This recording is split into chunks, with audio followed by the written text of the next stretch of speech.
When I started playing chess, I started at 400 and I fucking plummeted all the way down to 100 ELO. And I fucked around there a lot. I didn't know any openings. I knew how the pieces moved, and that was about it. And then eventually I started taking it a little more serious, started thinking about the moves I was making more. And I had a goal of getting back up to 400, back up to what the beginner chess ELO supposedly was. And once I got the hang of things, I quickly broke that goal of 400 and I kept right up to 698. And this is where I began to blunder more. I stagnated for about a year and it fucking pissed me off because 698, all I wanted was that 700. That's what I was thinking. Every time I got close to a new 100, that's all I wanted. So when I stagnated at 698, I fell back down and then I worked up 692. I fell back down. I could never break that 700. So I took breaks. You know, I had a lot of good games, I had a lot of bad games, and I blundered a lot. And at some point I came across a video with some unique advice. Stop blundering. And yeah, while it sounds obvious, it was actually that piece of advice that let me break 700. If I just, instead of worrying about openings and different tactics and attacks, if I just stop blundering my pieces and capitalize when my opponent blunders theirs, I figure that's a pretty good way to play. So here I am looking at my stats now. My 10-minute rapid is 761 is what I'm peaked at.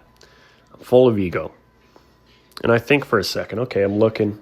My 5-minute blitz rating is 300 and my 10-minute rapid rating is 760. So I bet if I play 30-minute games, I could probably reach 1,000. And that's what this whole playlist is going to be about. So using a framework of just maximizing my focus on blunder control, really taking my time with each move and trying to figure things out, I think I could beat 1,000. All right, fellas, what's going on? So we're playing white here, and for white, I know the London system. So that's actually what I'm going to play. I'm actually glad that I'm playing as white here, because with black, I don't know very many openings. And it's kind of, I kind of never know what to play as black. And so if you guys watch the intro, you'll know that this playlist isn't really going to be based on openings. So that's okay if I ever play as black. I'm sure I will hundreds of times. But it's not something that I'm going to be super worried about. However, this move is intriguing. Intriguing. I usually like to keep my dark square bishop a little bit longer than this. I could trade off with the pawn. Maybe that's what I'll do. Trade off with the pawn.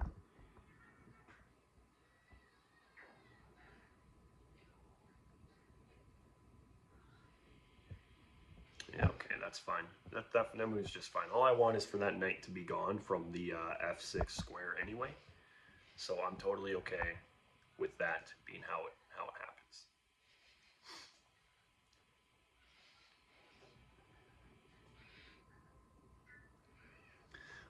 Yeah, but I just got to think about blunder control.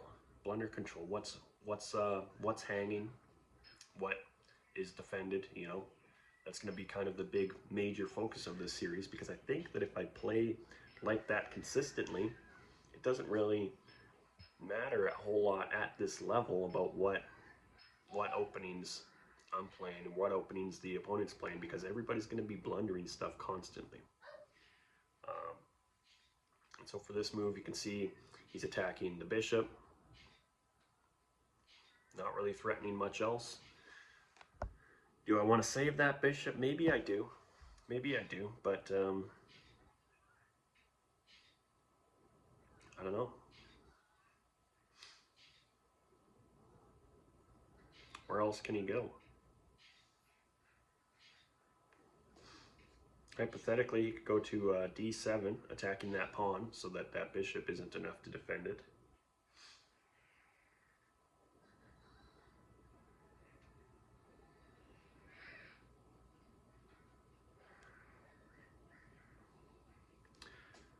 I think what I'm going to do here is I'm just going to bring the queen out.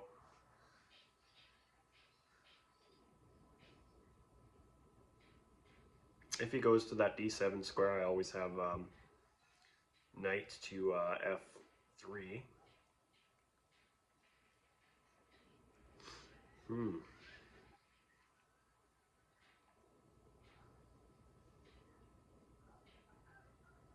Now I could let him take that, but then he gets 2 pawns in the center. And if I take him where he's at now, he kind of has 2 options. He can either take with the pawn and create an isolated pawn, or he can take with the queen. And in which case, if I bring my knight out, I could potentially, oh no, that wouldn't be, I was gonna say I could pin him to the king, but I don't know what the fuck I'm thinking. Either way, I think I'm gonna take that because I don't want him to get both of his pawns in the center. Yeah, that's just okay to me. That is just fine. Let's go ahead and bring the knight out. Obviously, this isn't a London system in the way that I'm normally used to it. So this is kind of getting to that point where I'm going to start to really want to know my moves very well.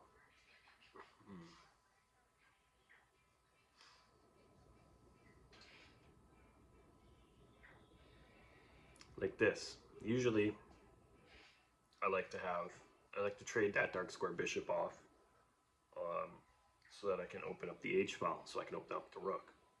But usually that's because it comes with the light square bishop having the Greek gift, and then I'm able to get all my pieces in order to check him after he's castled to that side, but I kind of don't think he's going to castle to that side. But if I take him now, then he can take back with the queen. If his queen wasn't there, I would probably take him, because then he's going to have to double those pawns on that side. But I'm thinking that might not be the way to do it. But if he takes me, and I take back with the pawn, well, that comes with a check. My pawn would then be hanging after, depending on what my next move would be.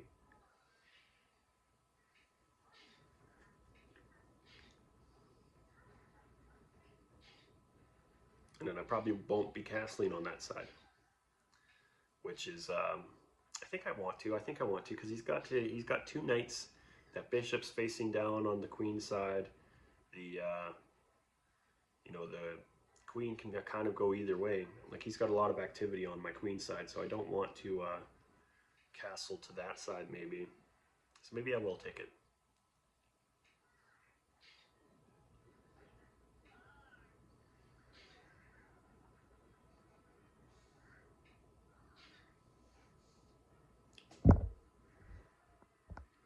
Yeah, I think I will take it. Oh, and he doesn't take with the queen. That's a weird move for sure. In that case, we're just gonna castle, and then we're gonna start sending pawns up the board.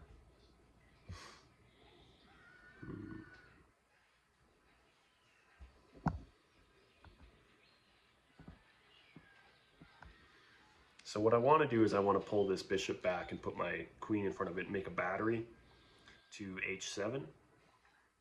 I don't know if that's the move. He has the square f7 to escape. Okay, so another thing that I could do is I could bring my knight to d2, the knight on on b. I wish I was playing. I'm playing on my phone right now, so I can't draw the arrows and stuff the way I would like to at the moment. But I could bring that knight to d2 and then push the c pawn. But then that'll leave my other pawn hanging. See, this is what I mean. This is what it is. It's tough. Really got to think about what moves I'm making here.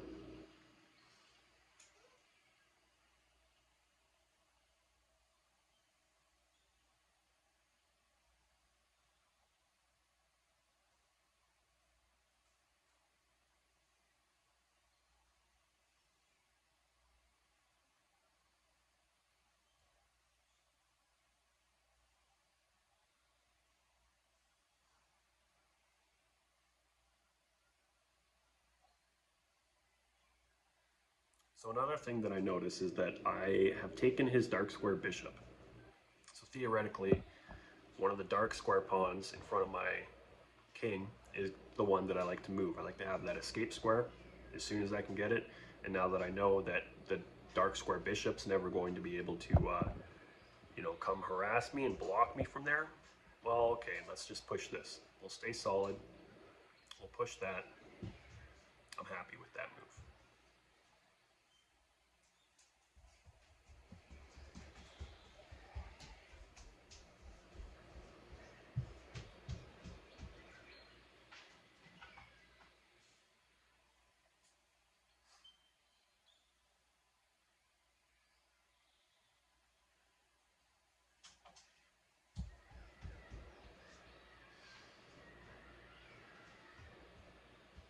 So now they're both attacking my bishop. And I could take, but then he undoubles his pawns. Is that what I want to do? Or do I want to run the bishop somewhere? The other thing that he's doing is if I do run the bishop away, he could take my knight.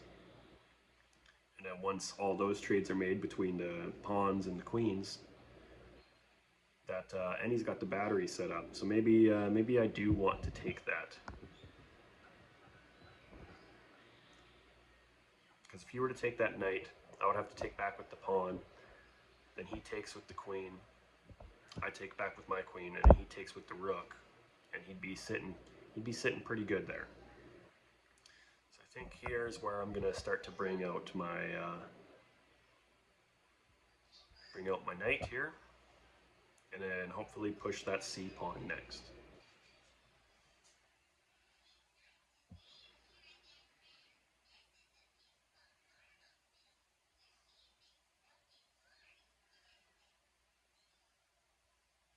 I don't think that move really scares me, honestly.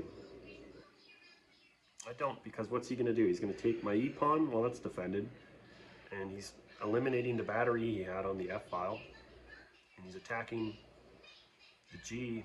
Oh.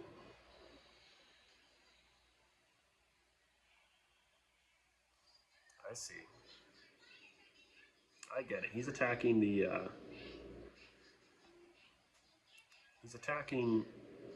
G file, the G pawn, so that when he takes the pawn on h3, I won't be able to take it back. And I think the next move would probably be check. So I gotta be very careful. One thing I could do is I could bring out that knight. If I bring out that knight to f3, it walks right into a fork, but if he does that, then I can just take his queen. So he would have to move his queen probably off that file in total. I don't think, if I move my knight there, I don't think there's anywhere safe for his queen to go. So I think that's what I'm going to do.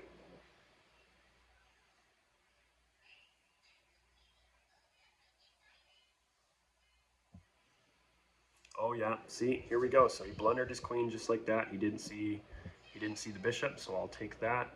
Probably my next move is going to be taking the e-pawn with the knight, which will also be a fork. Oh, he resigns. So this is what I mean. This is what this series is going to be all about. It's going to be all about making sure that I'm not blundering. Like I saw that checkmate. I almost didn't, but I saw it. So it's going to be making sure that I'm seeing that and then capitalizing when they blunder their pieces, because we're still at a level where there's going to be a lot of blundering going on. So we're going to do a quick game review. I'm not the best at doing the post-game analysis, but I do think that I should probably start looking at it a little bit more. So it looks like I did have a blunder, so we're going to go and take a look at what that is. And yeah, let's see what's going on. So this all is normal. Yes, so, okay. What did I do here? I think I took back with the pawn, which is the best move. This is okay, yes.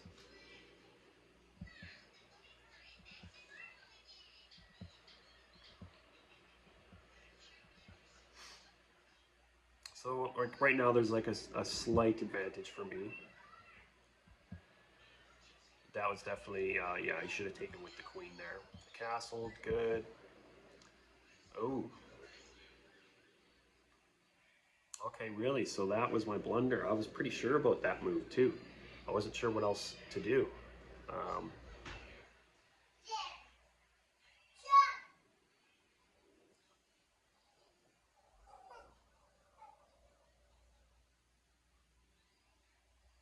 and I think maybe the idea here is that he could put his queen on h6. And then he could, would he win material? How would that work? Take, take. Okay, yeah, so I would take that back.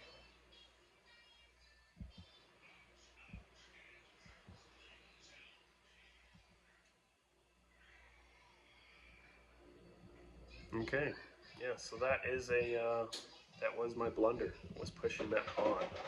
Not because of what I thought, though.